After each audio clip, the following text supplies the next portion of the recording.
The Still Loading podcast is brought to you by the wonderful people on Patreon. Amazing people like Stephen P., Kevin from the Bit by Bit Foundation, Gilmer, Doug from the Nostalgia Marcanon podcast, Matt aka Stormageddon, Ryan K., Pib Extra, Parallax Puddles, Melissa S., Sang H., Mike from the Old Switcheroo podcast, and Mr. Biscuits have all been wonderful enough to support the show over there. So if you would also like to get your name read at the beginning of an episode, along with a bunch of other goodies, go over to patreon.com/stillloadingpod and check out everything it has to offer.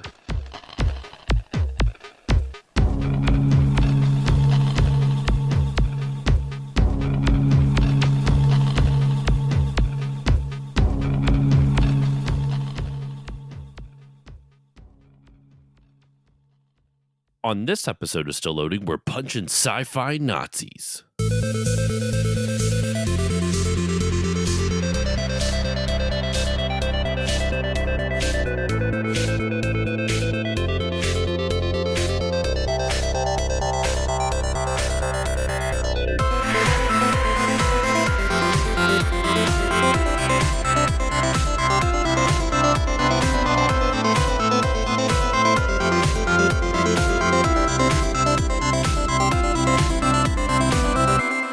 Hello, everyone, and welcome to this new episode of the Still Loading podcast. I'm your host, Josh Koval, and today's episode, it is the return of Punch a Nazi Month, baby. That's right, the event that started last year, and you all look forward to every year, a whole month, well, 3 episodes, because I have to fit it in with other stuff, but a whole month of just celebrating, punching some goddamn Nazis right in the mush, right where they deserve.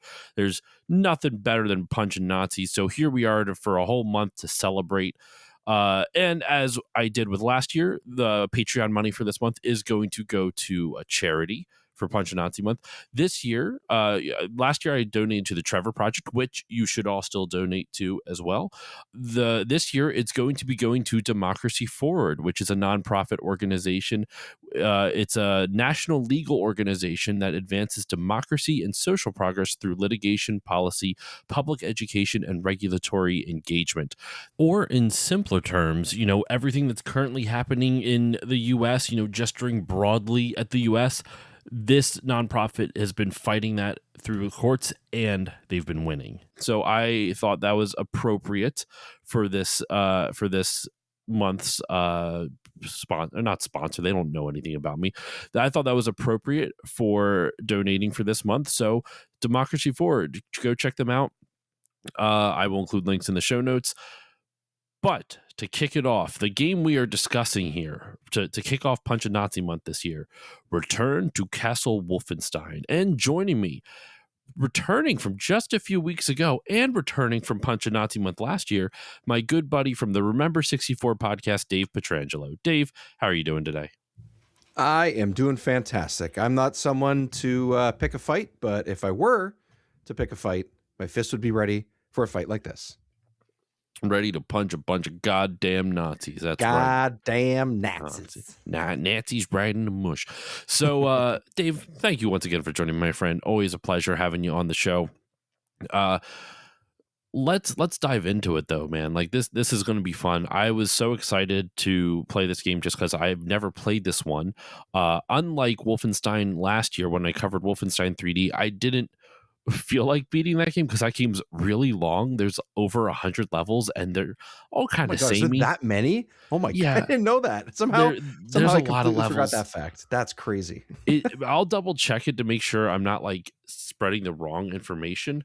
But yeah, it's a lot. It's a lot. Yeah. It's too much. The point is, it's too many.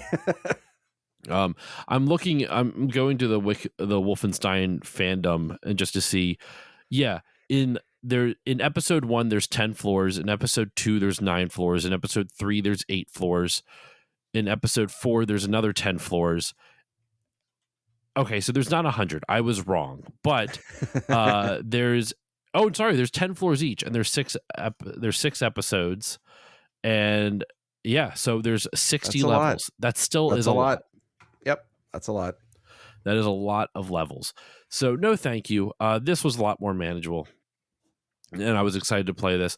And when I was telling you about Punch and Nazi Month returning, I told you these were the games that I was choosing this year, and you decided to hop on for Return to Castle Wolfenstein. So to throw it over to you, my friend, what's your history with Wolfenstein, and what's your history with this game? So for me, when it comes to, I would say like early 90s first person shooters and mid 90s FPS games, Quake, Wolfenstein, Doom, those ones are the ones that pretty much, I think, immediately come to mind for most people. Very influential, huge games, important for the industry, important for the genre and everything. Those ones I definitely played. Actually, Quake I probably played the least out of everything. But for me, the reason why I sort of precursor to everything with that is because I never had the ability to play these games on my own PC, because we just had basically a PC hooked up to a printer that played Solitaire and Minesweeper and this like demo of Lemmings, which I think was like probably my Mm, first video game ever. And like that's pretty much it. I think it was a demo, might have been the whole thing. I don't know. I probably played 2 stages and that was it. But um so this was the first Wolfenstein game, Doom, and I remember, which maybe we'll get to in a little bit, one of the other games that the company that made this is linked to, played at a friend's house because his older brother, who was about 4 years older than us, had a computer enough. I think his dad worked in computers or something, so he had something mhm. that could run games of that genre at the time, which was hard to do and expensive. So that's where my history kind of is. I never really played more than an hour here, half an hour there, 45 minutes there, played along with someone. Like that's where my experience is with the early and like first Wolfenstein games, like 3D and stuff. This particular game had never played before, just knew of it. And then probably 2 or 3 years after, is it New Order? Is that the one that came out about 6, 7 years Yeah, ago or so? yeah. New Um, Order came out like it might have even been 2014. I'll double check on that for you, but it was like yeah. So it's older than I thought it was actually. yeah, and so am I. I think that's why I'm probably getting the the Yeah, no, time it's wrong. 2014. I was right. Wolfenstein: Damn. The New Order was 2014, and then the New Colossus, Wolfenstein 2: The New Colossus, was 2017. We're coming up on 10 years since the New Colossus. That's Jesus. holy shit! I did not realize it was that long ago. Those games are awesome, though. I can't wait to get to Yeah. those. So I played New Order, I think, when the sequel came out, or after the sequel even came out, because I Mm, for some reason it just wasn't something I was, eager to play at the time, so I never got to it, right? But New Order was great. So I don't have actually a ton of hands-on experience with the franchise, because that's pretty much it, as much as I've played until we played this for this episode. And the reason why I kind of put my hand up and said, yeah, like I want to play this one, is because I want to play more of this franchise. I do want to play more of the new ones too, but I wanted to dive into something that was right in between the experience that I had and something that came out, I think it's like 10 or 11 years after that very first one that I played. So big chunks of time in between games. And I just wanted to, like I do with a lot of sort of retro games and even on the N64 with the games that we play, I want to see where things come from. I find that very interesting. And this hmm is a big part of what led into what we now are dealing with Wolfenstein. And I think there's supposed to be another one coming sometime in the next couple of years, but who knows? Yeah, so very little experience and none with this game going in. Just knew of it and had a little bit of a picture in my head of what it was, but that's pretty much it. I mean, my experience is kind of similar. Like as I said with my Wolfenstein episode, like I didn't really have much history with Wolfenstein other than like, periodically you would see like, oh, this is the free, it was already installed on like computers at people's houses or something like that. So you would try it out type of thing. I'm talking about Wolfenstein 3D, just to be clear.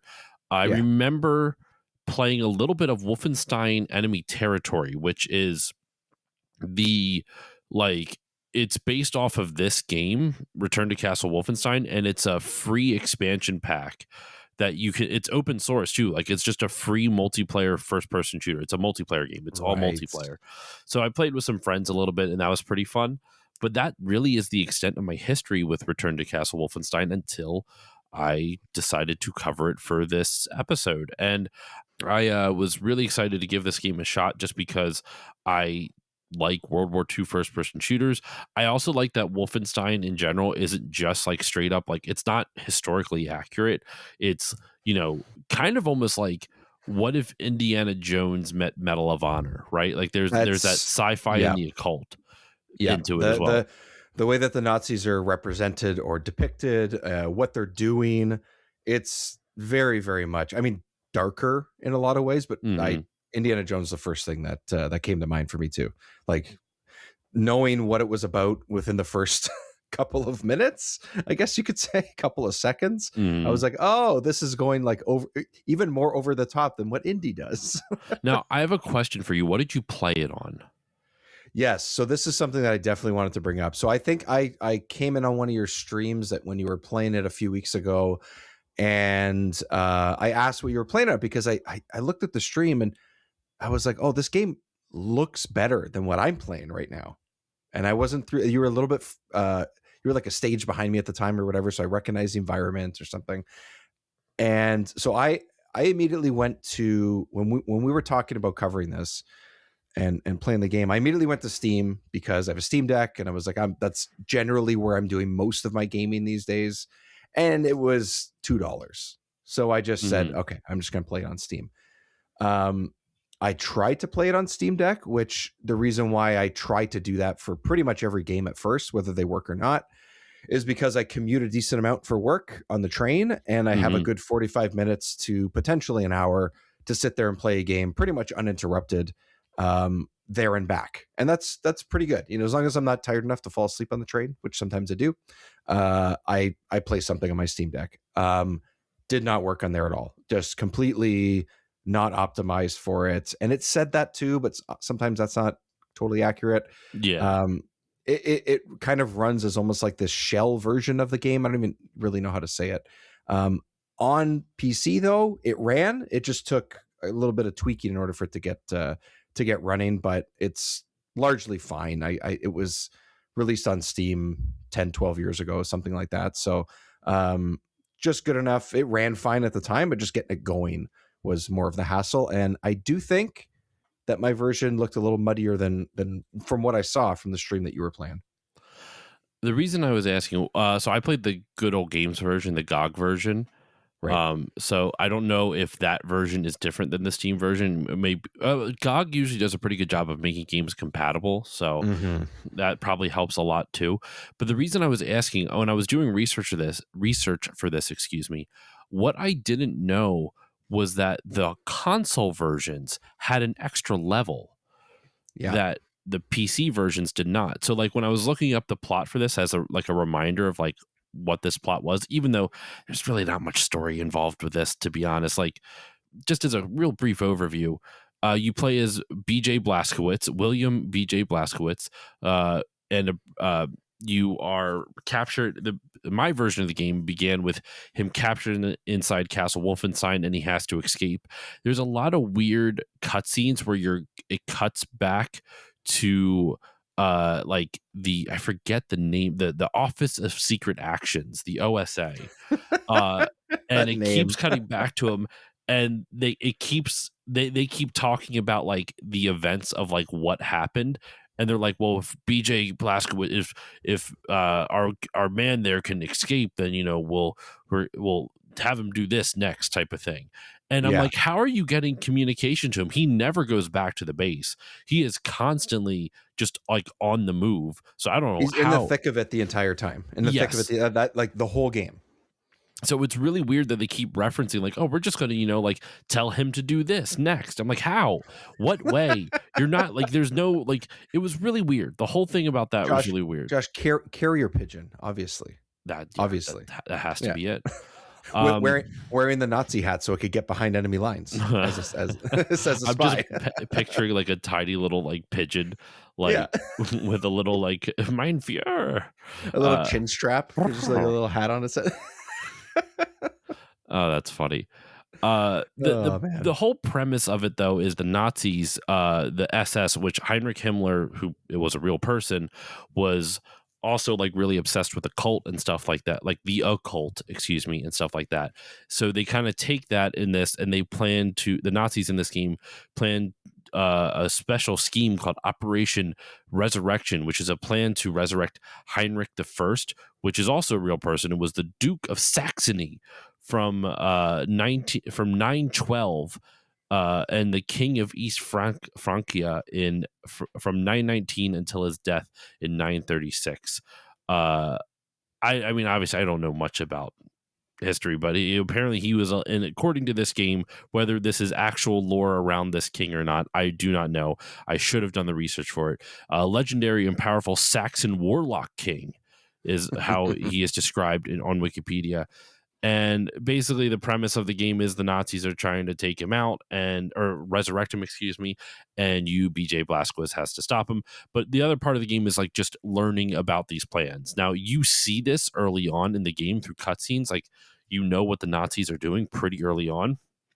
I believe the opening cutscene is Heinrich like dying, if I remember correctly.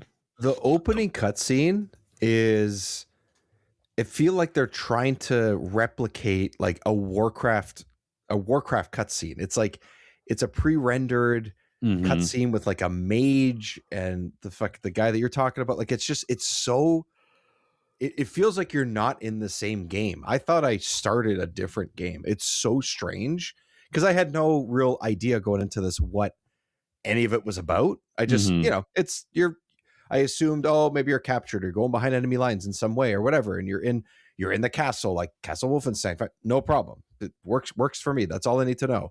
But they have this whole other thing that you're talking about in that opening cutscene. I think is it the only one that's pre-rendered like that? I feel like there might be one more. No, there's a couple others here and there, but like that's like the first one.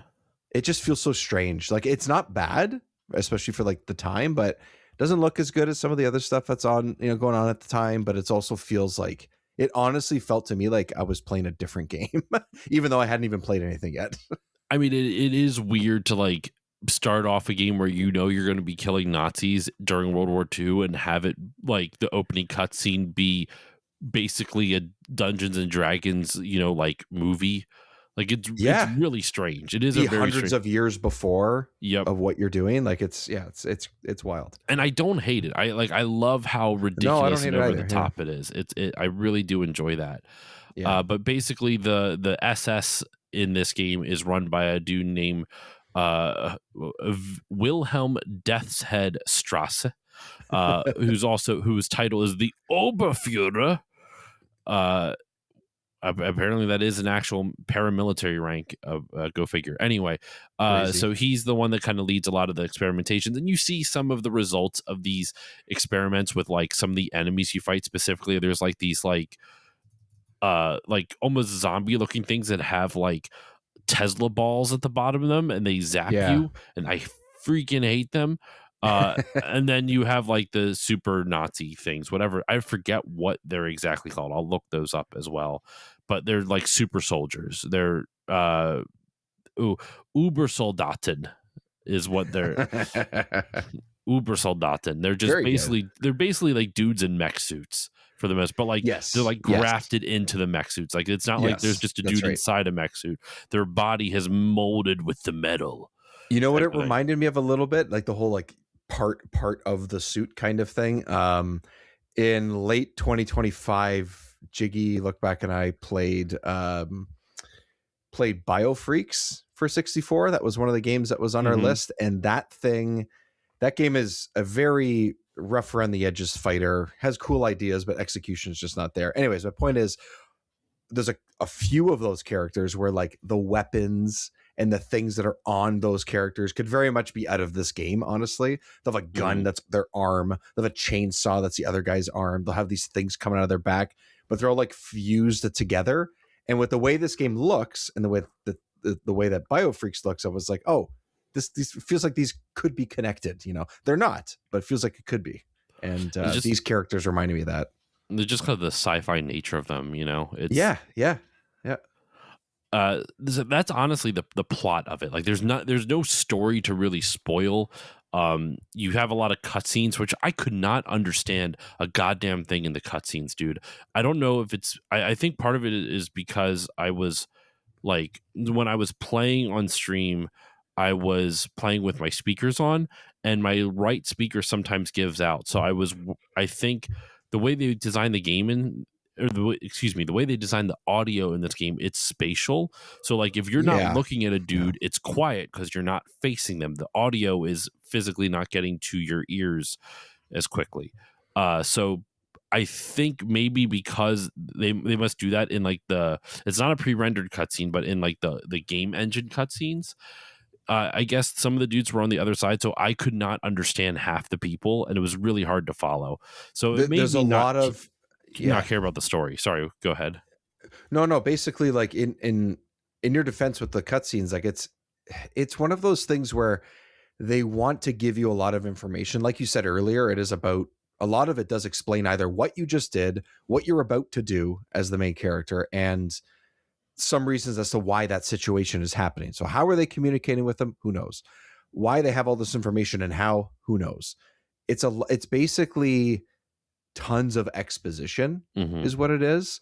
And in movies and TV, I find that to be absolutely irritating because I'm like, well, there's got to be a better way to do this, especially in TV when you have hours potentially to get this information to the audience. Like, how are you fumbling your way through trying to explain what's going on here? In a game, it's the same thing. You have potentially 8 to 15 hours on the average game nowadays, at least, to do that. And this game, it doesn't bug me as much because it's just go in, shoot, have fun. Like, it's okay. But if this was a modern game and it had this approach, I would be actually kind of pissed. I'm kind of used to this style of approach just because it's what I should at least say when this game came out. I haven't even talked about that. This game came out on November 21st, 2001 for Microsoft Windows in North America. Did come out in Europe on November 30th, 2001. Once again for Windows. Ports to other systems and operating systems occurred years later. Mac didn't come out till 2002. Linux was also actually earlier in 2002. Original Xbox and PS2, these ports came out in 2003, in May 2003. Ooh, So like it was like it was like a year and a half after the original game launched that they made their ports over to home that feels console. late for this game, honestly. 2003 I feels, no, because like I don't know. what is it? Hold on. Well, let me check the year for this one. Medal of Honor, which game is it? Rising Sun was also on the PS2. Trying Hold to on. think. Let's see, Rising Sun. I don't know which year that came out. That's why I'm looking that up. That was a 2003 game as well. So like to me, Okay. this style of game was still in vogue. It was, but this was like this was like the last year you could really get away with something like this.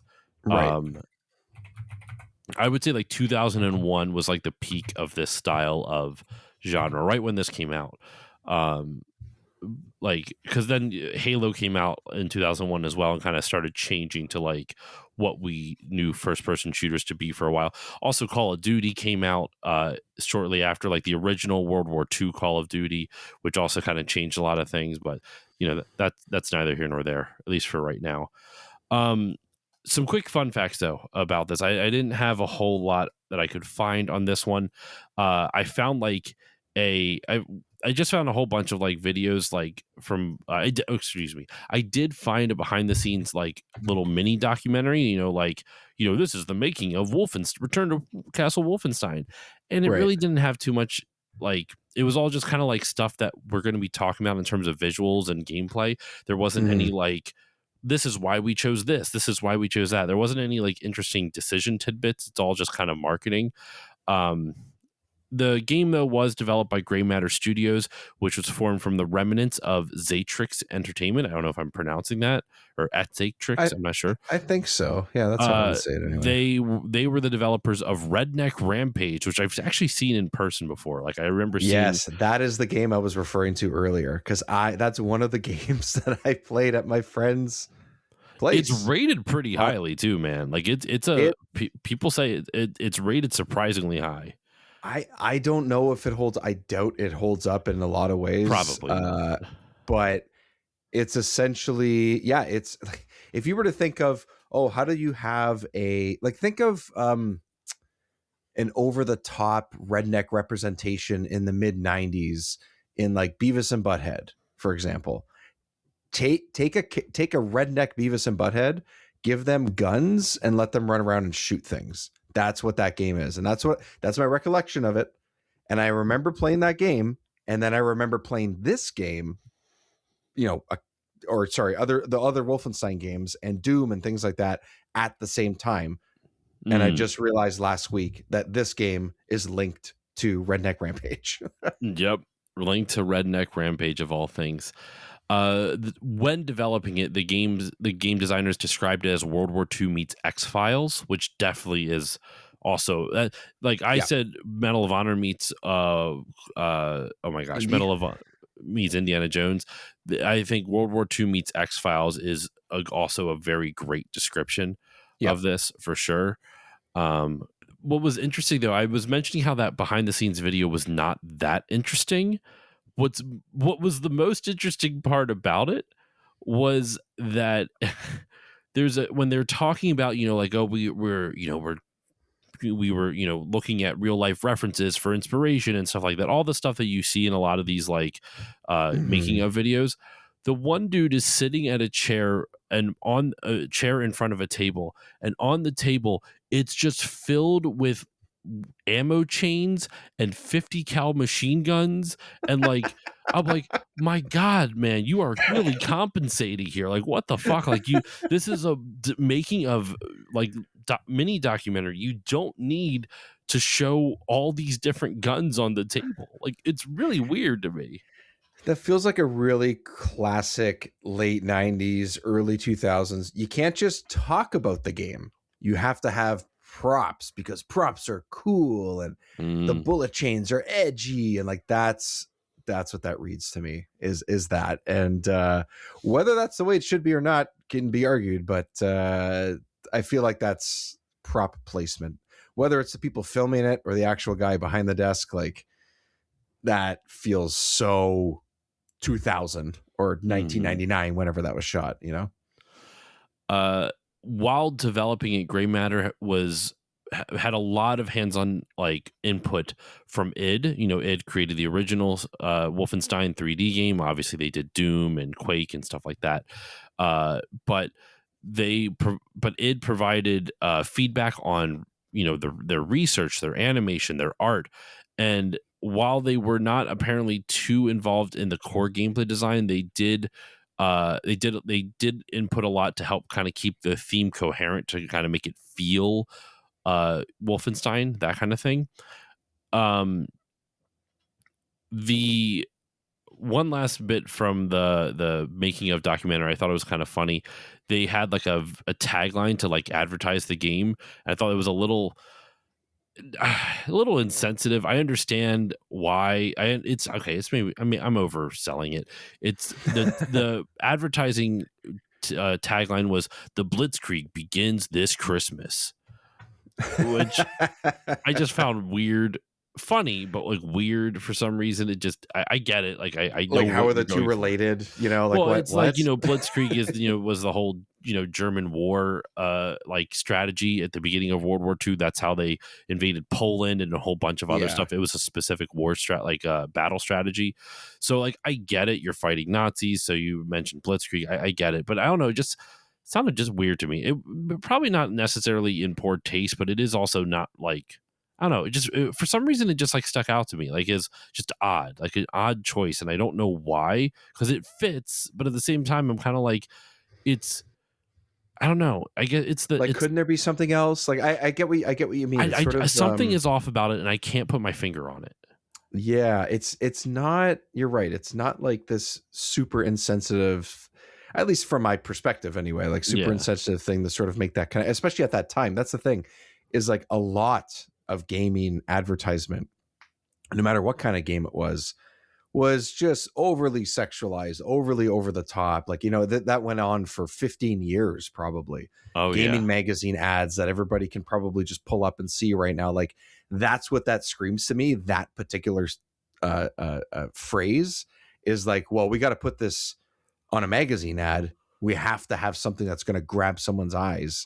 And we need to make sure that we let them know that there is a Nazi shooting game that is back after 10 years. And that's Blitzkrieg, baby. That's right. Yeah, exactly. I will shout out my buddy Aiden Mower and Ty Shalter, who run a podcast called Fun Factor, which is Yeah. it's two guys reviewing. They're two like writers reviewing old video game magazine. They're reviewing old video game magazine reviews. So they when you were talking about like old game magazine advertisements, that's right up their alley. That's stuff they literally see on every episode of just like how did they choose to market some of this stuff. It is very fascinating. Yeah.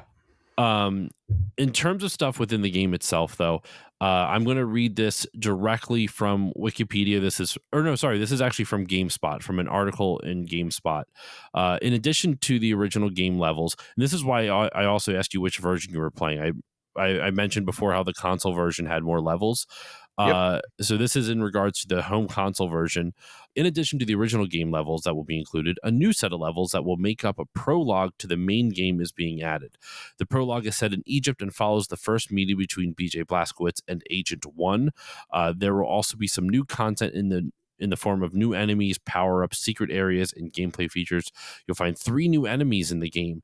The first is an X-Shepherd found in the X-Labs, a creature that's half German Shepherd, half machine, and is armed with a poison gun that looks like an Aibo, AIBO, and an Yeah. Aibo gone horribly wrong. I don't know what an Aibo is. Am I showing my youth? I don't know.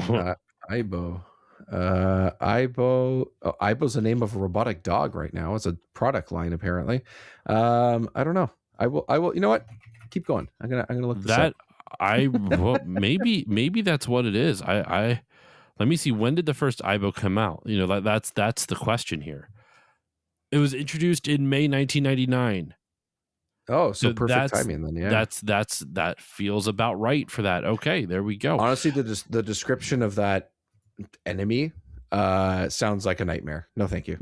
Yeah, no, I don't want to do that. Like to play against, you know what I mean? Like I don't want to Mhm. encounter that in this game. Not at all. In any game, really. Let's be honest. In the crypt levels, you'll find a new occult priest that will attack you with Tesla energy, and finally, mercenaries will be roaming through the Egyptian levels in the game, and they will be eager to take you out.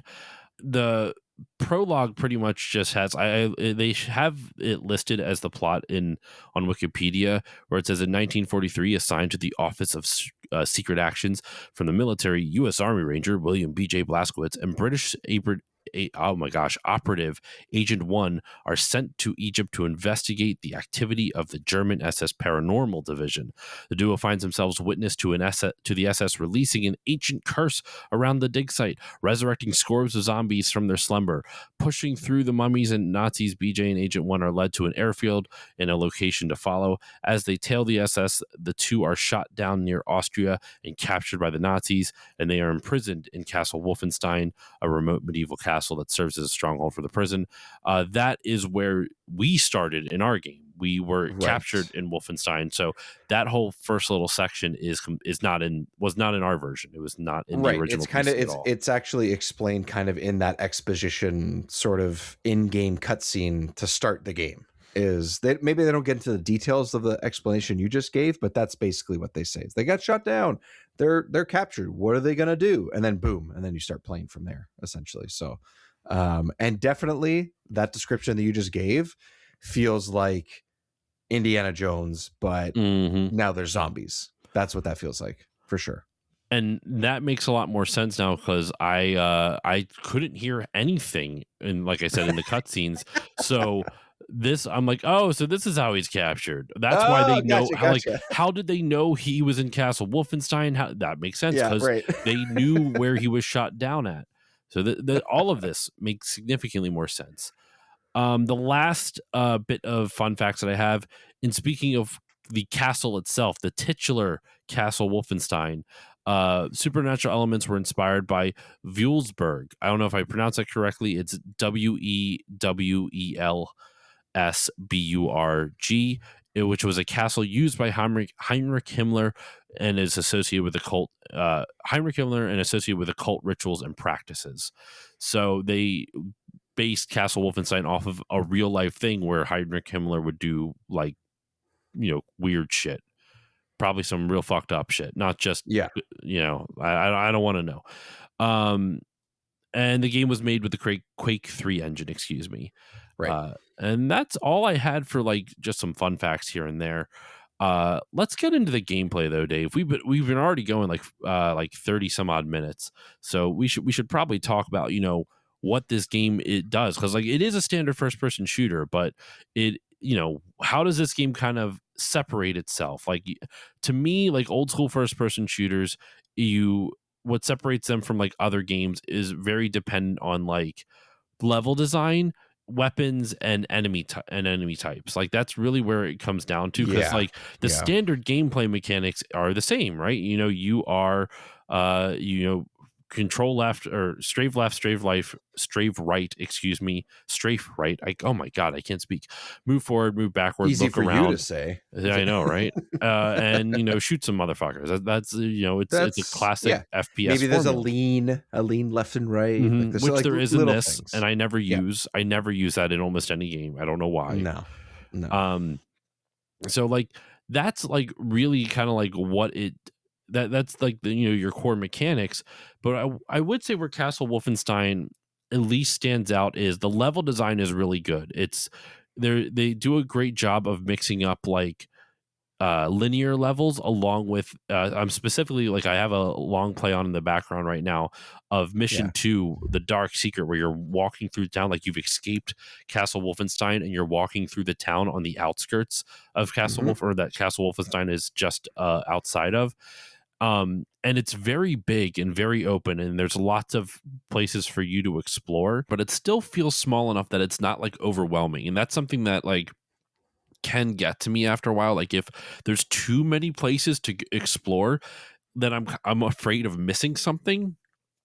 So I like that this game kind of encouraged you to explore through its level design and poke around, because there are secrets and treasures you can find, which kind of, and they will tell you at the end of each level how many secrets there were in the level and how many you obtained. Same thing with treasures. And that just made it kind of more fun to explore. But to me, the first thing that stuck out was level design. So, Dave, I've been talking a lot. I just touched on one of the things that I really like about the gameplay in this, because the weapons, like I said, there's lots of differentiating factors for like between different first person shooters. And the weapons are good in this, but to me, it's the level design. But I want to throw it over to you and ask, what jumps out to you? Like, what to you is something that you really enjoyed about the gameplay or the game design or the mechanics or anything like that? Is it the level design? Is it the individual weapons? Like, what jumps out to you? So at first, early in the game, I felt like I go into it with kind of the same mentality as you, actually going like, okay, there's weapons. It's a World War II it's story. How many crazy weapons could you possibly have? It kind of gives you what you expect, especially early on. I'm like, okay, there's the SMG, there's the pistol, you got your knife, you got another machine gun. Cool, all good. I'm getting what I expected. I got a sniper rifle, all that. That's fine.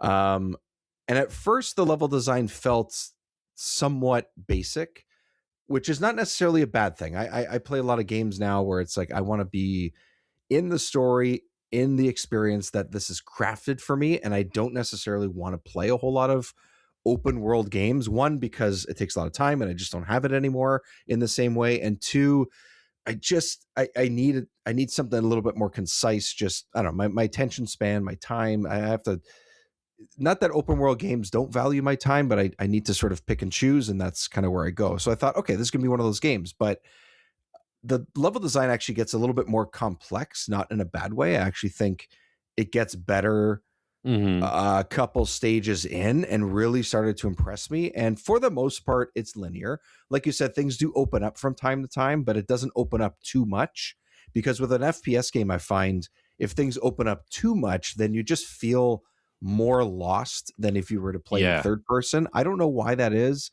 Maybe it's just the narrow scope of view and things like that. But like, I feel like this game feels like a slightly larger version of what like GoldenEye had and has, and Perfect Dark. Like if I want to sort of compare it to N64 games that I've played over the last couple of years, a couple times, like those have linear levels, and so does this. Obviously, this is a larger game and offers a little bit more, but when it does open up, it's opened up more than what those outside levels do in GoldenEye, for example, when you're trekking through the snow and stuff. But it's just enough to keep you on track, and just enough if you were to go off the beaten path that you're going to get rewarded with, like you said, secrets and gold. I think you collect and things like that, and like all that's cool. At least you get rewarded for it. So the level design stands out, I think, almost from start to finish. I would say I think that's actually the strongest part of this game, and we'll get into some of the gameplay mechanics as to why I like some of the design with the level design. But the guns didn't really impress me, honestly. They were exactly what I kind of expected. They act the way that I thought they would. It plays the way I thought it would as far as the way it feels. So for me, it's level design at the top of the list, and I actually like the way it looks. It's a pretty dark game, but I like some of the details that they have on, the monuments or the walls or like things like that. And that just adds to the environment of what you get out of a game that, for the most part, you could just say, I'm just going to start blasting stuff. But if you take a second to look around it, I felt like the level design and the sort of design of the level itself was pretty cool. So that's top of the list, I would say, is level design. Yeah. I'm with you on that, man. I mean, like I said, yeah. Also, sound, by the way, sound is really cool in Yeah. this. Yeah, the sound is good in this. I will say there are some enemies that like really jumped out to me too. It's like, for the most part, the weapons are pretty straightforward. You have your standard fare for World War II shooters, your MP40s, your Luger pistols, your Tommy's guns, your maybe a carbine rifle here and there. And of course, since this is sci-fi, you get a Tesla gun later. It just fucking shoots lightning, which is awesome. There's also another weapon. I think it's called like the Venom or something like that, which is like a chain gun, like a portable chain gun. It's awesome. Oh yeah. That thing's dope. You get a Sten and stuff like that. So they have a handful of like unique weapons that are like sci-fi-ish weapons that were never real, but they use them for this game, which is really cool. So the weapons themselves don't stand up. They're just your standard FPS fare. But to me, because this game goes into X-Files territory and some sci-fi and like horror, lots of horror stuff, obviously. It's actually, I hated fighting them, but I shouldn't say I admire, but I still like what they did, and it's the zombies. I hated fighting the zombies, dude. It's not even just because I don't like zombies. I find fighting zombies in games, like, it's not particularly my favorite in almost any game that I play, but I like that these are more than just your run of the mill, like, let's move slow and eat your brains, or like, the Flood in Halo or something like that, something along those lines. In this, you have like, these skeleton things that are going to be fighting and everything like that. But some of them have shields, and dude, the shields are brutal, not only because they block your bullets, but they will deflect your bullets back at you. Yeah, what the hell? I hated that. I felt killed myself so irritating more often than I care to admit with that. Oh, 100%, man. It is. I understand what they're going for, but I don't think they needed to do that. I really don't. I like it because it makes you have to stop and think a little bit. You have to shoot them. You have to aim for the knees. That's a big one. Aim for the knees. I guess. So that was cool. So you aim for the knees, and then you what is it? Or like when they swing at you, you move close enough to them for them to swing at you, and then you back away and just kind of blast them, type of thing. Like I like that. You quite a bit. Blastowitz them, yeah. You Blazkowicz. That's damn straight. So I like that quite a bit. There's also, I don't know what they're called because I did not look up like anything for this. They're like zombies that have like these floaty ghost skeleton heads that float around them. I hate fighting those too, but it's a different type of enemy than just a Nazi shooting at you, or just like a bullet sponge, which is what most of like the Nazi specialty ones are, with the exception of those like half torso people with the electric bottoms or whatever it is. That sounds like a weird band name, the half torso people and the electric bottoms. Hootie and the Blowfish Electric Bottoms. Hootie and the Electric Bottoms.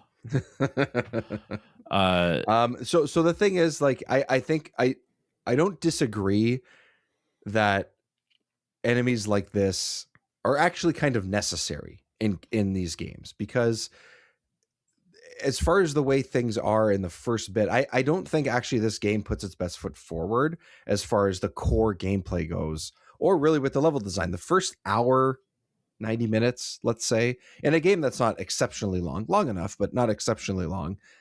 I know they're going for a story here. I know they're sort of developing things and they're ramping up and all that. I still feel like you break out of the prison, you see your buddy on the table, you shoot some Nazis for 20 minutes. I feel like some of these zombie skeleton enemies should have been like in your face in like the first couple of minutes, and I would have They been were in the PS2 version. right, because that's how the game starts, right? Mm-hmm. And I think maybe I would have been a little bit more on board for that first 2 hours or so. Because at first, as much as I was like, oh, okay, yeah, the game was giving me what I expected at first. And I wanted to do more with it because it's Wolfenstein, because it's over the top. It's supposed to be a little bit exaggerated, all this stuff that we talked about. And I don't think I got that early enough on. It goes for the rest of the game once it does happen, and that's totally fine.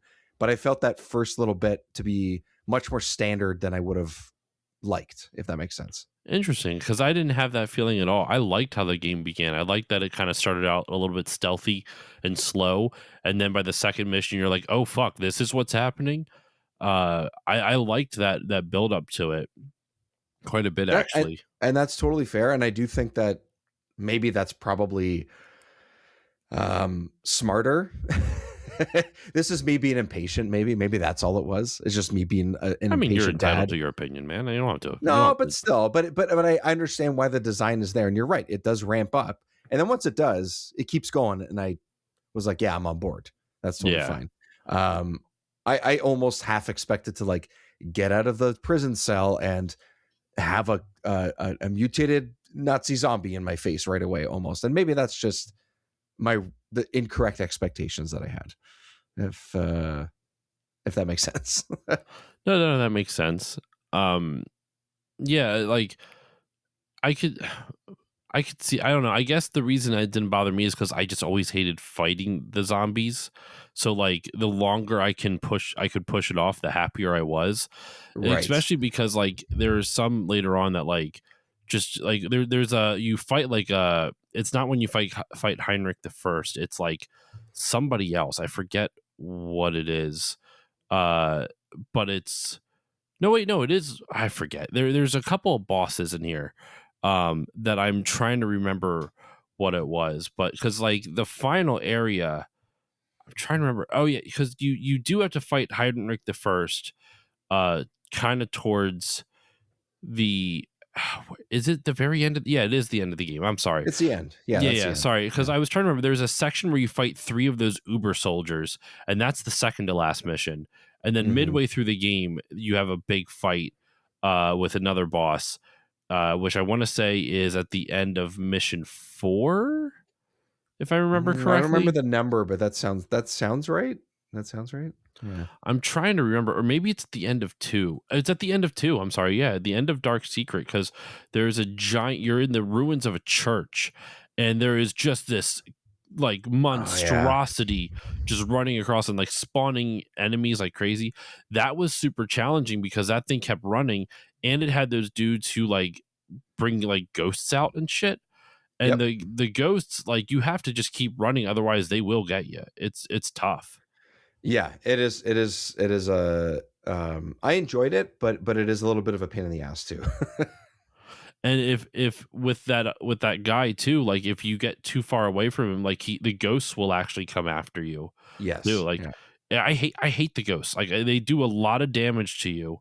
It does too much. I think that's and they chase you. Like I could understand if it was like an RPG or something, like if they don't hit easily, but when they do, like holy shit, watch out type of thing. Yeah.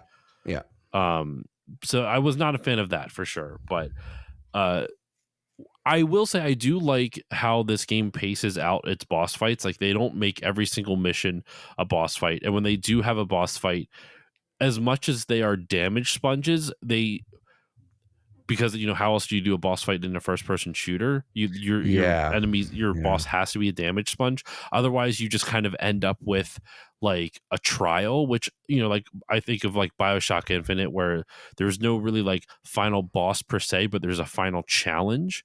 And or like Nightfire, same thing. Nightfire doesn't really have like a final boss. Since I just covered that for Road to First Light, that doesn't really have like a final boss. It's just kind of like you have to make sure you get this like challenge done in a specific amount of time. But if you're going with like a classic, this is a boss, this is the final enemy of this section of the game, each one I think does a really good job, because like the first one it's at the end of this mission 2, and it's basically just like a big open area with a slow monstrosity that's charging at you, that can have like your standard like zombie attacks. Like it does a lot of damage with its melee attacks, but it also has then the like ghosts that shoot at you, but and then also he Mhm. spawns zombies. Yeah. That is just the name of that game is just kind of like or the name of like the strategy I used for that was just hit and run, just constantly Yeah. hit and Yeah. run. Yeah. When you get to when you get farther down to like when you get to the next thing where you have to fight those like 3 Ubermenches or whatever, Mhm. they're not an Ubermensch, they're 3 Uber soldiers towards the end of the second last mission. That one was just like find one of them and isolate it and just DPS the fuck out of it. Like Dude, find your that's what I venom did. gun, Yes. hide behind a pillar, and just or snipe him from a distance or something and just go to town. Yeah. And that Yeah, was how I it's handled it. yeah, and at least they're different. You're not playing the same, like here's the open area and here's a bunch of spawns and what, like at least they're doing something different. And there aren't, you're right. I do actually think it's probably a good thing that it's not like, oh, you played half an hour and you beat 3 stages, time for a boss. It's good that they didn't do it that way. I can understand why they would maybe lean that direction, but I actually prefer that they didn't. I like how it was sort of paced in that way. I think because the bosses are bullet sponges, you feel like when you finally defeat them, it feels like a big you feel rewarded for it. Like you feel accomplished It that you feels good. finally did it. Yeah. Yeah, Yeah, it because feels they good, are which tough. It's challenging. yeah, well, Um, this game in general is pretty tough, and I think that the yeah. bosses sort of amplify that quite a bit. I don't think they're impossible, but it took me a few tries on each one for sure. Mm-hmm. Uh, it took me like I think 2 tries for the first one. It took a handful of tries for the 3 Uber soldiers, just because Yeah, like yeah, they're tough to kill. They are all like 3 mini bosses stacked, like it's 3 mini bosses at once, and they are very challenging to take out. yeah. Uh, when you fight Heinrich, that fight was interesting too, because like we were saying, each boss fight has its own unique mechanics, sort of. Like we were saying, the first one is just kind of like run and gun. The second one is like being much more strategic. But when you fight Himmler or Heinrich, not Himmler, whatever the fuck, it doesn't matter. They're all Nazis. They're Nazis. Uh, That's right. that fight is very like it's really interesting because you like how did I do it? I actually found like you have to be close to him to take him out, because if you get too far away, then he starts doing these like really big, like these really massive like long range attacks that you can't dodge easily. But if you are up close to him, his attacks are easy enough that he's really easy to dodge once you kind of understand his like mechanics. So I just kind of stayed like within like 30 feet of him at all the time, because he walks slow. He might Yeah, he's pretty charge you a slow little moving. bit, but like Yeah. you just I don't know. I found him like surprisingly easy. I mean, he's a crazy bullet sponge. You have to do so much, and he Yeah. has a move that will like pull you towards him. But if you're smart about it, you can just make sure that you launch around him, type of thing. I don't know. I like the bosses pretty quite a lot. I mean, Yeah, and I like they're all different settings, they all have different sort of setups and stuff. Yeah, that I wouldn't say that the mechanics are largely different. Your approaches have to be different for each one.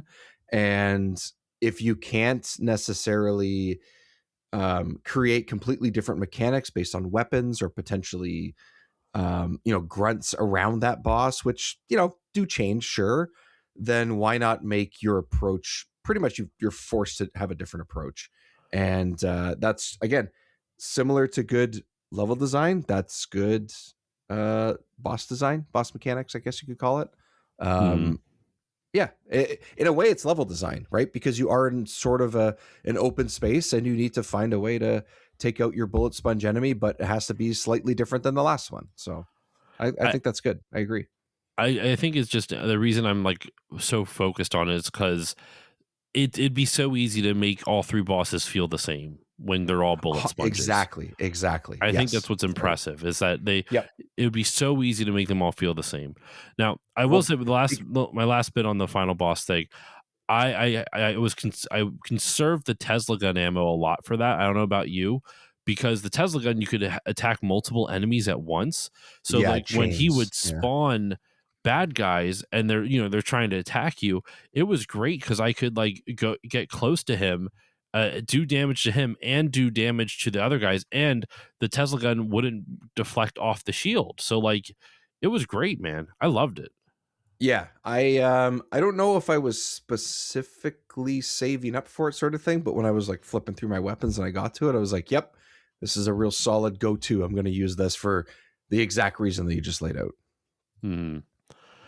Um, for I guess to kind of wrap up the gameplay section though, like I don't have much else to add to it. We've already discussed, like the differences of the weapons, the level design, the bosses, because there's not, a whole bunch of bosses. Is there any other things that you want to talk about in terms of the gameplay though that we haven't touched on yet? Um, Actually, no, there is one other thing I want to talk about, but I want to throw it over to you before I do. Is there any things you want to talk about the gameplay that we have not done so yet?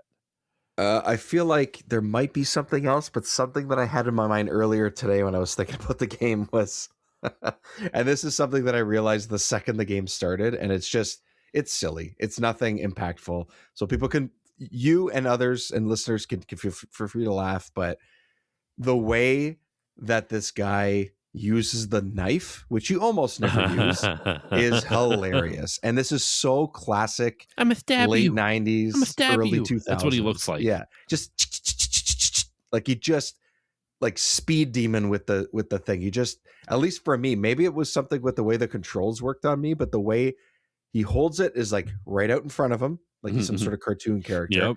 And then if you hold on to fire, which you're sort of bound to do with a FPS game, he just stabs so fast that like I'm sure it's like windy in the room. You know what I mean? Like it's just, Yeah. and it reminded me, even though it's not the same engine, but it reminded me of how Freeman whips around the crowbar in the original Half-Life, sure, but both of them.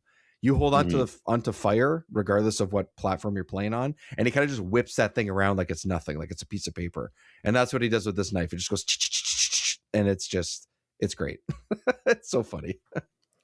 What I was going to talk about, I actually, a little behind the scenes listeners, I reference it in next week's episode because I recorded next week's episode before I recorded this one. So there's a little bit of continuity funsies with that. But I reference in next week's episode what I'm about to say right now here in this episode. Um, the stealth mission. The Mm-hmm, stealth mission, which is in chapter 3. mm-hmm. I fucking hate that level. Yep, I me too. hate it so goddamn much. And the issue that I have with it is that it's not really stealth. Um it's it is a it is a linear level disguised that makes it seem like you can explore more of it, but you can't. Like they give you lots of places you can physically go, but if you sound the alarm at all, you have to start the level over from wherever you last saved, right? Or from wherever your last save spot is. Yeah, And the problem is that there's a very hyper specific path in order to get around all the guards, all the bad guys without alerting detection. Now you still have to take some enemies out here and there, but like because they tell you like, oh, if you can, you can go wherever you want as long as you take out the bad guys before they sound the alarm. Problem is they see you from like a mile away, and there's alarm boxes in lots of locations you wouldn't expect. Some of the watchtowers have alarm boxes in them. Other watchtowers don't have the alarm boxes in them. So unless you've played the level and have memorized the layout, you can't really explore the level freely without without the bad guys knowing where you're at. So this stealth level is, as much as it gives you these like 2 or 3 fairly open areas to explore, Yeah. it's really just a hallway because there's a specific route that you have to take where the guys can't see you, before you're able to sneak up and take them out. I failed this mission so many fucking times. Uh, Mainly because like I was trying to do the first thing. I'm like, well, if I take out the guys by the alarm, I'll be fine. So I take out the dude on the watchtower, like it's fine, no one sees me. But then the alarm would go off because they see the dude in the watchtower get killed. I'm like, this defies the logic that you've taught me before, where like if you don't see me when I take the shot, it doesn't matter. But whatever. Yeah. That's frustrating. And then the other part is you get there's like a experimental weapon dropped by your team here, and it's a silent sniper rifle, which is really cool. Yep. But there's finite ammo for it, and they tell you that. Like they're not trying to bullshit to you. Like you can, if you want to, you could carry that sniper through the rest of the game. It's called the snooper rifle, and if you want to, you can carry it through the rest I of the forgot game. that was the name. That's amazing. That's the name, the snooper rifle. But you only have a handful of ammo. I think you only have like 9 or 10 rounds or something like I think that. you have. I think you do. You have like even a reload in it. I don't even know if you do. You have It's you have one reload. That's it. Yeah. Okay. Yeah, it carries a max of 5 bullets in a clip, and you have 9 bullets. So Okay. I don't. I might have gotten ammo from other places, but I don't remember. So I I used it didn't have very it very sparingly. long, so I had it at the end of the game, and I still had ammo for it. god But I damn, look at you. but I only I used it so sparingly because of that. Uh, I just assumed it would be something that I could replenish as I went, and I don't think I did actually. well, Um, the reason also that this level is hard is that you can't go around killing everybody, because yeah, there is one guard at the very end that you absolutely cannot kill, because he is the one that will let you into the next section of the game. Like that, they're very specific with that. You cannot kill this guard, because if you do, then he can't like buzz you into the next area. So you go, okay, so that means I can kill everyone else but him. That guard also happens to be standing right next to a fucking alarm. So you can't kill anybody around him or have him see you kill anybody, because if you do, then he sets off the alarm and you fail the mission anyway. So this mission took me, I want to say, 5 or 6 times to beat it, probably honestly close to 8. And the thing that killed me, the thing that like really just like pissed me off, was I didn't know where the snooper rifle was, and I got to the end of the level and forgot about it, only to have like, because the end of the level is you sneaking into the back of a truck, and once you right, get into the back right. of the truck, then you can go past the guard unnoticed.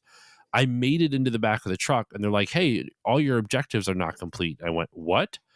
Ah, So then I go back to figure it out, and guess what? I when I try to go back out, I get caught. The alarm goes off, and I have to start all over again. I was so fucking mad, and I rage quit the stream that night, and I came back to the level the next day and finished it. But it is a really unfun level. It's not good stealth, and the reason I'm bringing it up, because next week's episode, I don't mind sharing this because I've already shared what the game is that I'm covering. It's the Saboteur, and they do stealth so interestingly in that game. It's really good, in my I gotta opinion. play that game. I gotta play that game. I'll tell you about it off mic. I'll Yeah, yeah, save it yeah. for the listeners Well, for I'm gonna next listen to week. the episode. Come on. There you go. But they do stealth so well in that game, but they also give you the option to not do stealth, and I'll leave it at that. This game, this is the only stealth level in it, and it's just bad. It is just straight up bad. And it's the thing that's fun about stealth is that you should be able to try things in a myriad of ways. Like you should be able to like that. Usually stealth is like almost like a proto open world type of game, usually, where it's like, if you can figure out a way to stealthily get past this section, that's great. That's what you want to do. But this game doesn't really encourage that, because it's linear up to a point, and then the most of like variety and variables that you can account for is which order you're taking out enemies in, and that's really Right. just about it. Yeah, I feel like, um, it runs you up against a whole bunch of walls that don't need to be there. And I think what could have solved the at least helped solve the problem is if this wasn't outdoors, if this wasn't as wide open. Because like you said, it's essentially a linear stage. They're just making it seem like it's not. And I kind of understand, I can kind of maybe picture the thought process as to how that's interesting, but the execution of it just isn't there. And I don't disagree. This probably, maybe I blanked out in my mind, but it's probably like the least fun you'll have in this game, unfortunately.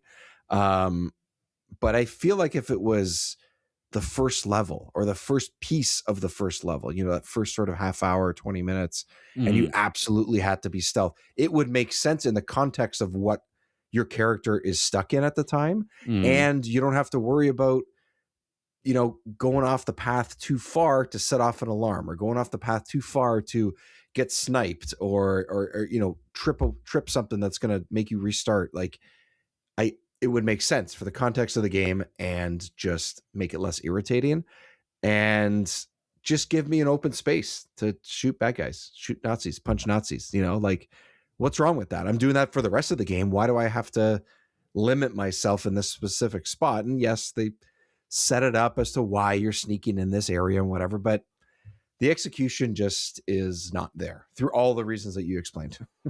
And I would not be opposed to a stealth mission if it was good. Like, and that's the problem. Like, sometimes I feel like when people go out and design stealth games, usually they're great because their sole focus is making stealth fun. When you design a stealth mission, it's so hit or miss, man. Like, you really don't, like, there's not a lot in between. There's very few mediocre stealth missions, just average stealth missions in a game. They're either crazy good or painfully bad. Yeah. And my whole thing too is I mentioned Perfect Dark a little while ago. It kind of reminds me of that. There's one stage, I think you're in a city, and it is much less of an open area and stuff. I know exactly what you're doing. Chicago.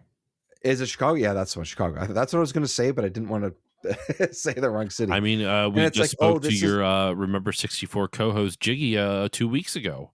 There you go. Exactly. And I love that game. I think it's fantastic, but I don't like that level, or at least parts of that level, because it tells you this needs to be stealth. What happens the second you walk around like corner 2 out of the alleyway? You have to shoot someone because they see you, even though you're in disguise and your gun is put away. It still triggers an encounter. So this isn't a stealth mission. You run into that in so many games of this era. I think this game maybe doesn't do that specifically because obviously you're behind enemy lines. They should be shooting at you, whatever. But it's that kind of mentality that I find a little bit irritating. And it's just design from that time. And that's just how it is. But playing it 25, 30 years later, I go, oh, well, I could see why maybe even then this might have been something I didn't enjoy as much. Probably didn't irk me the same way as it does now, because obviously game design has gone in a lot of amazing ways and stuff. And there's different ways to do it, of course. But when those things do happen, it's like, if you want to give me a stealth mission, just give me just the knife. Tell me I need to go from A to B. It can be super linear, but it's still fun to do because I'm sneaking around and I'm doing something different. There's nothing wrong with that. Take my weapons away, put me behind enemy lines, get me out of that prison, and then give me guns and let me just blast things. And I feel like throwing this into roughly the third way or halfway through the game and executing in the way that they do does not bode well for the game overall, because the rest of it is just a lot more fun, right? Especially in comparison to the other stages. Absolutely. I mean, I don't want to beat a dead horse. Otherwise, I'll continue to keep railing against the stealth in this game. It does. Like we both said, it just doesn't work. It just either feels like it doesn't fit. That's part of it. Yes, Like especially with the overtop nature, like the '80s action movie vibe of this game. It really doesn't fit.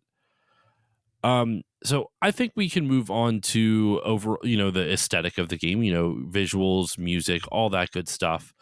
I want to get your thoughts on this, man. I'll let you kick it off first. I've been jibber jabbing a good while about some of this stuff. What do you think of how this game looks, how this game sounds? You already complimented the sound design for it, but Yeah. what are your thoughts on the overall aesthetic of this?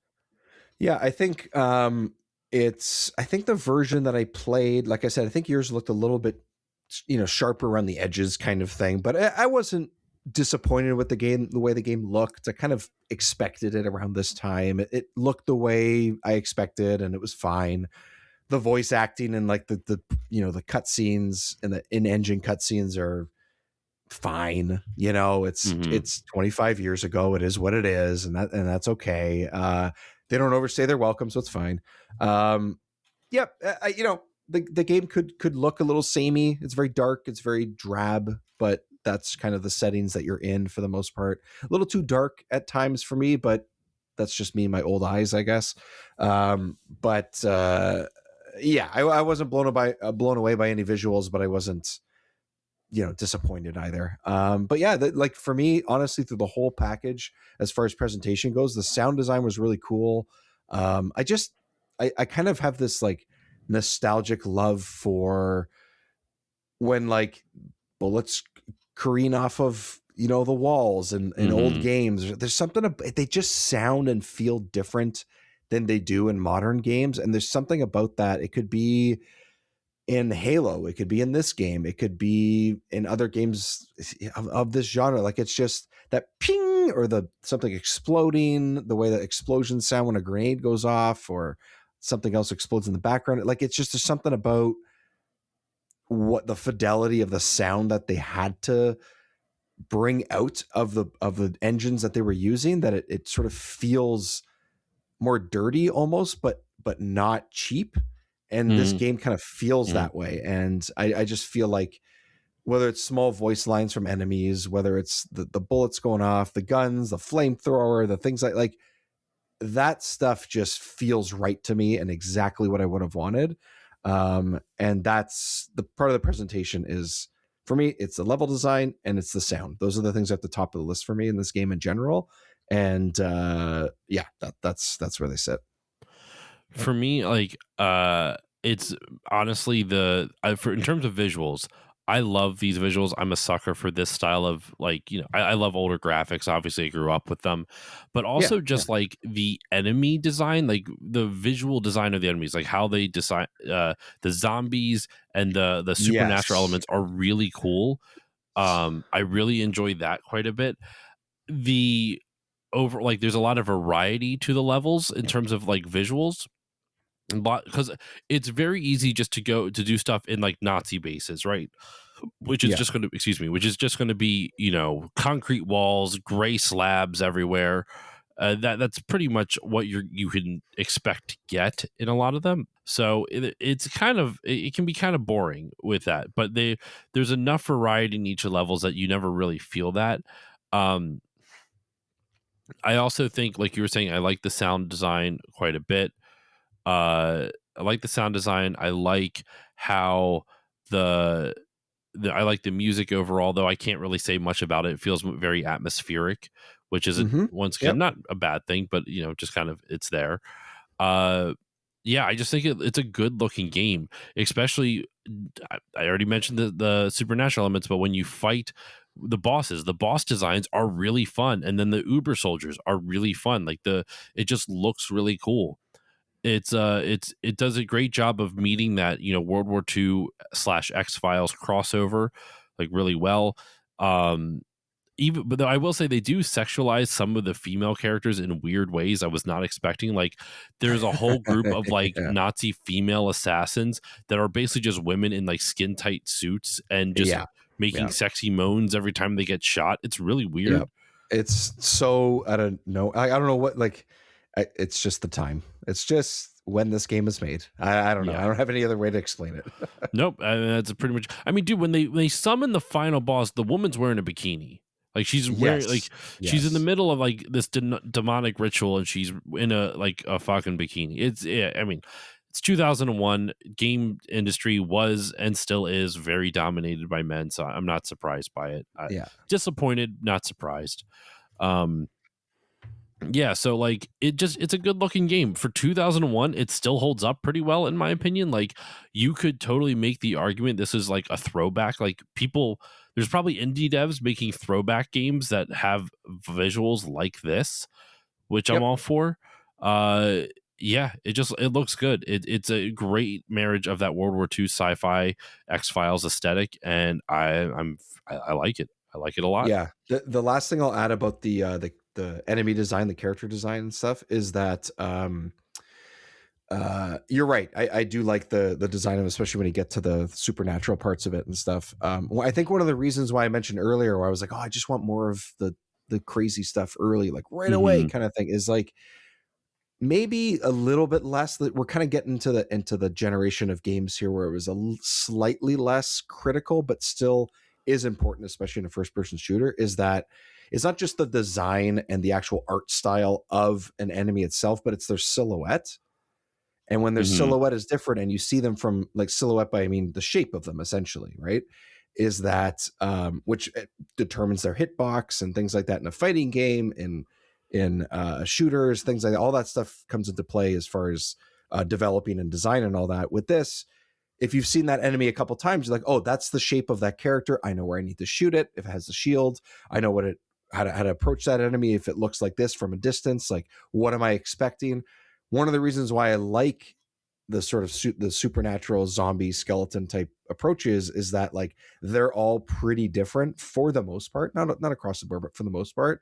And for the most part, the human Nazis are mostly the same, Hmm. and the variation of just that small thing that maybe is a little bit subconscious, but when I sit back and I think about it, I go, oh, well, just being able to visually see something as different is enough variety for me, or know that I'm going to run into more variety. And I Hmm. think that's part of the character design, and that's fun. I think you're right. The character design, enemy design in it is really cool when you look at the details, but even just their silhouette is different enough to say, hey, they did something interesting here, and they weren't just, here's here's a Nazi zombie and it's really just a guy with a ripped suit and no hat.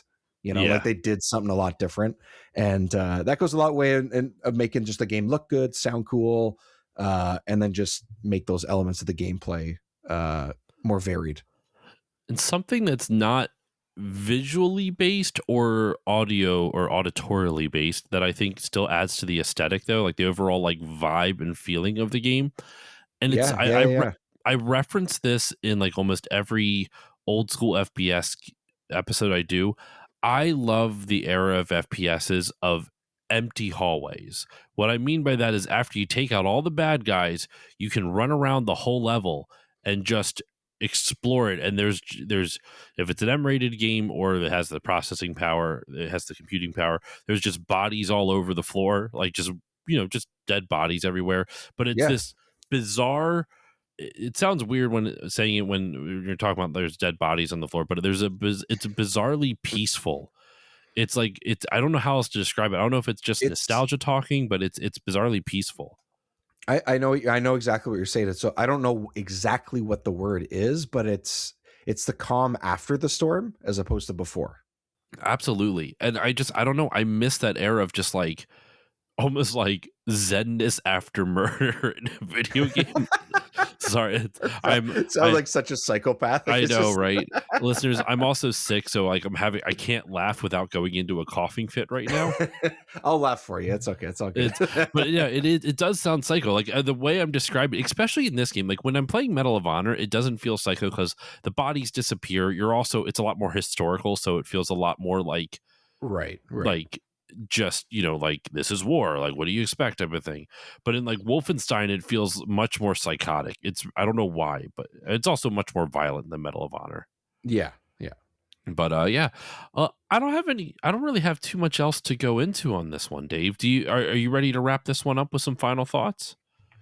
Yeah, sure. I just want to say, if I forget to say to my final thought, the game is not easy.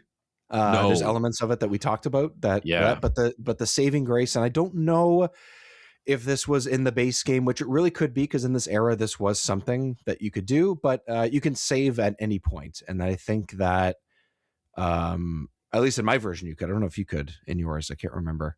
Um, So it's sort of safe scummy, or it's sort of safe state like. Mm-hmm. But if I played a boss a couple times or a segment in the stealth level a few times, I think one of the reasons why I wasn't super annoyed per se, even if I didn't enjoy that particular level that we talked about, like I could literally just load up a few seconds before if I wanted to. And that could just be the version I played. I actually don't know because I don't have experience with the other ones.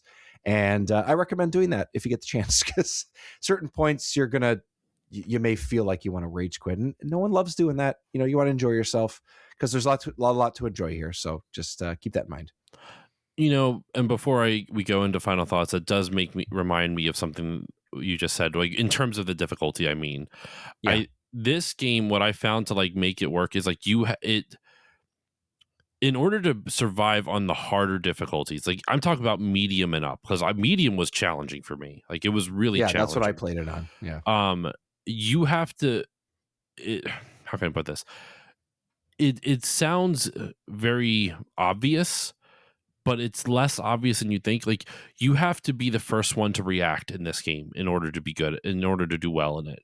Like Yeah. Yeah. the enemy AI hits hard, and they have a pretty good reaction time. Like they're faster than other other enemies in other FPSs that I've played.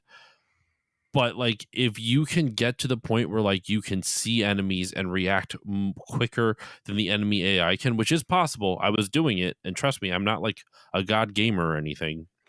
But like if you can get to that point, it makes it so much easier. There's other FPSs where it's like you don't have to be the first person to react because you can take a few hits.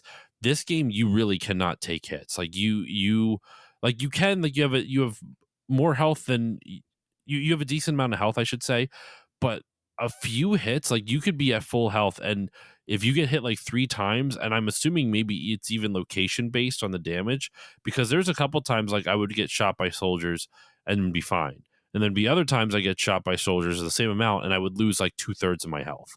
So Oh like, yeah, there's a couple times it felt like, I don't think I did, but it felt like I got one shotted, like by a yeah, sniper or something yeah, like that. I was like, what the where? And you don't even know where it comes from. And that again happens with games like this, especially with this era. Not not a fault to this game per se, but like it didn't feel great when that happened. But then yeah, you're right. That's an example of how like the enemies they're on top of things in this, and that adds to what that difficulty ramp up is. And it's not easy even like from the start, I think. mm.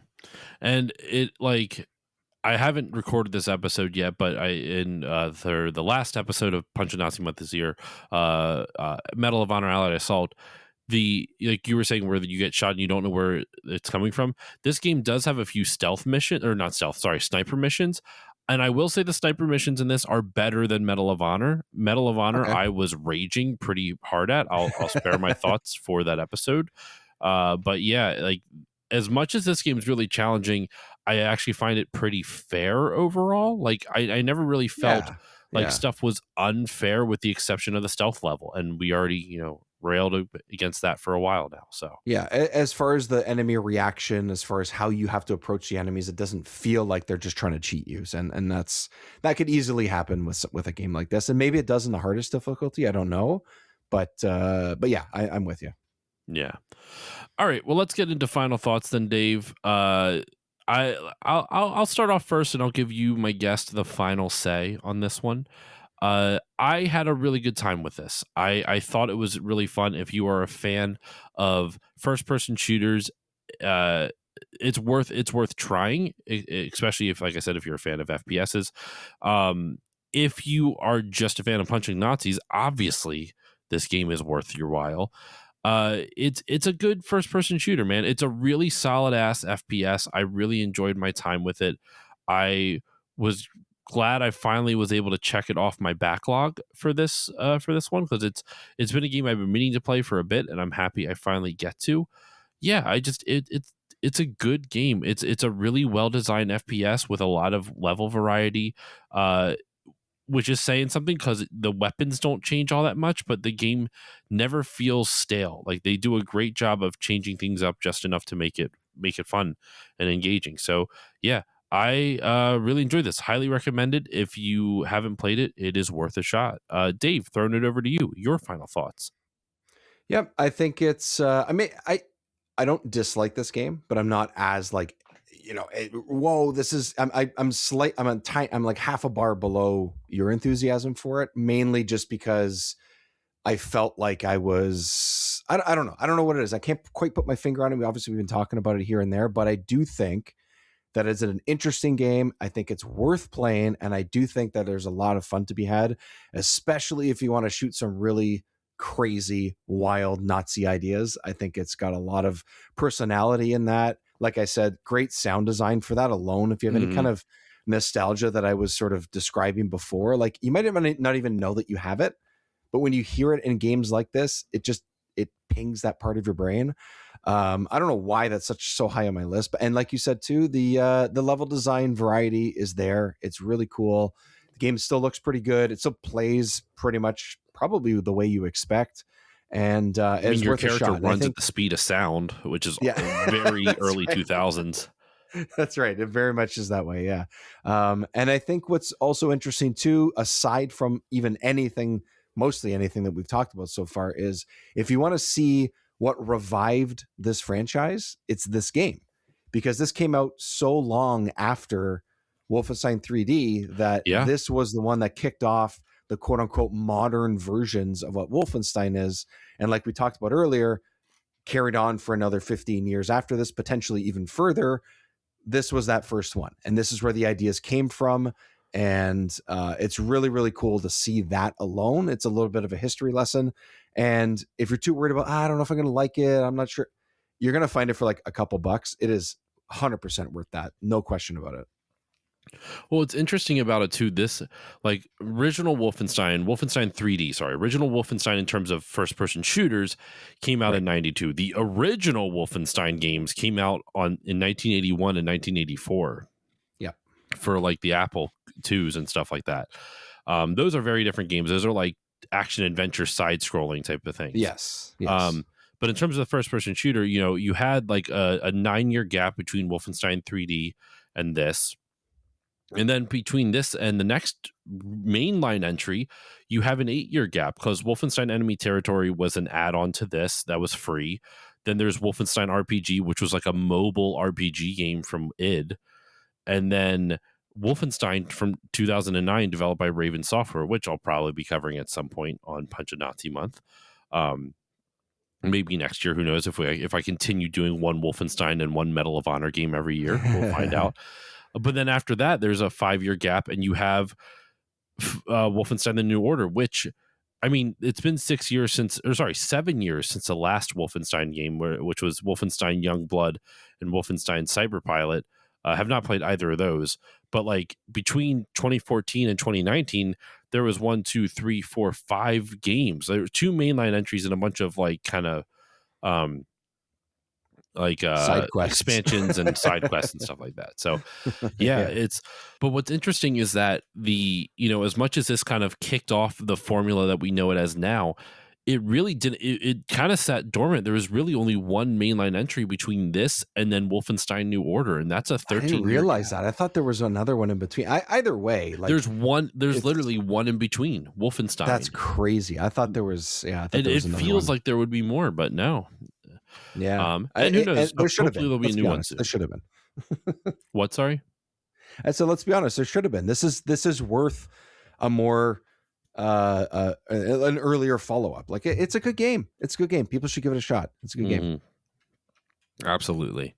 Well, Dave, that should do it for this episode of Still Loading. Thank you once again for joining me, my friend. It hasn't been that long since you last joined us, only 3 weeks ago for Yoshi's Island. You can't keep me away, sir. You can't keep me away. Pretty quick back-to-back, almost back-to-back, but a lot of Remember 64. In the last, looking at the schedule, it was your episode, Jiggy's episode. Last week was with Legend of Zelda episode 11 with Dexter and my buddy Luigi. Actually, your buddy as well, Luigi's Apartment. Another holy shit! It's 4 weeks of Remember 64 people. I just realized I know Luigi hasn't been on for a little while, but like. But he is one of the origins of the podcast. 100%. We still keep in touch. We still talk. Luigi's great. Yeah, Luigi's a good dude, man. I did not mean to do that. So the funny thing about Luigi joining last week's episode was that he knows Dexter and I do the video game cartoon episodes, right? And so he specifically was like, "You must have me on for a Zelda cartoon one." And I went, "All right, well, there's only 3 episodes left, so you better pick one soon." So I told him which one we were on, and he's like, "All right, let's do that." And so Boom. he joined us for that. So that kind of like that was not planned. He kind of like joined not last minute, like we were planning on having him on, but it just kind of worked out that way. So that's wild. 4 weeks in a row of remember, like, there is so much Remember 64 love on this the last 4 episodes. That's nuts. Well, you're welcome, everyone. Or I'm sorry, depending on how you see it. The worst part is I don't realize it till now. So like this is going to be the last of a 4 batch stretch, and people are probably wondering like, is all these have is Remember 64 people? Who are these guys? Get Actually, them out of here. Luigi does not reference Remember 64, so that's he references Hair of the Dog cast. Anyway, Nice. Dave, thank you once again for joining me, my friend. Always a pleasure having you on. Where can the good people find you on online, and what would you like to promote? Well, you can find me right here on the Still Loading podcast. Yeah, right. Apparently. Remember 64 across all platforms, of course. Also, the YouTube page is important to keep up on. I think if you just search Remember 64, it pops up, but technically it's a Remember 64. So there I always post some random fun ideas I might come up with shorts or clips from episodes, pre-show chats, things like that go up after they go up on our Patreon page, which is also at Remember 64.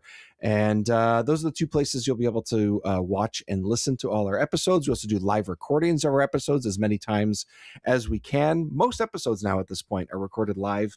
So keep an eye on the channel and subscribe. It'll give you a heads up when that's happening. And then Remember 64 show across social media, mostly Blue Sky and Instagram at this point. And then if you want to find ways to get into the show if you haven't yet, or some of our most recent stuff. We covered an Olympic game in February while the Olympics were going on. And then most recently, we are talking about the 25th anniversary of one of the last games out on the N64. That is Conker's Bad Fur Day, which is always an interesting game to go back to. So, yeah, and then some. We're speaking of Zelda. We're leading into some Zelda games coming up later this year too. So those are ways to sort of keep an eye on us. But yeah, Remember 64 across platforms and at Remember 64 show on social media. All right, everyone. I will include links in the show notes. To all of that stuff, and you can find it there. For myself, you can follow me on Blue Sky at stillloadingpodcast.com, on Twitch at stillloadingpod, on Instagram at stillloadingpod, technically on Threads and Facebook as well, but I'm not really as active over there. But you can follow me at all those locations. If you want to support the show, the easiest way to do so is give it a 5-star rating or review on whichever podcasting app you use. It helps more people find the show, and it pleases the algorithm gods or something like that. You can also support the show over on Patreon. There is a Patreon, patreon.com/stillloadingpod. For only $1 a month, you get all the episodes a little bit earlier with better audio quality, as well as access to patron voting rights, which help guide the direction of the show. In fact, 2 weeks ago, the episode on Perfect Dark was chosen by my patrons. So if you also want to help pick game topics like that, you can join for only $1 a month. For $3 a month, you get everything I mentioned in the previous tier, plus patron shoutouts, which you heard at the beginning of this episode. For $4 a month, you get all the previous tiers, the 2 previous tiers, plus 2 mini bonus episodes every month. And for $5 a month, you get everything. You get all 3 previous tiers I mentioned, plus access to my monthly movie podcast, which right now is called Still Muppeting. It's the only Muppet movie podcast where me and my buddy Doug from the Nostalgia Marcanum podcast play the music, light the lights, and we talk about the Muppets on Still Muppeting tonight. And that is all over at patreon.com/stillloadingpod for only $5 a month. There's a lot of content over there for you. But that's it. That is all the time I have for you on this episode of Still Loading. This is the kickoff of Punch a Nazi month. Enjoy punching Nazis all month. And you know what? There's never a bad time, so it doesn't have to stop here. Go donate to Democracy Forward. Dave, thank you once again for joining me. Happy to be here as always, and happy to punch a Nazi or 7. Goddamn right. With all that said, listeners, I will see you all next time.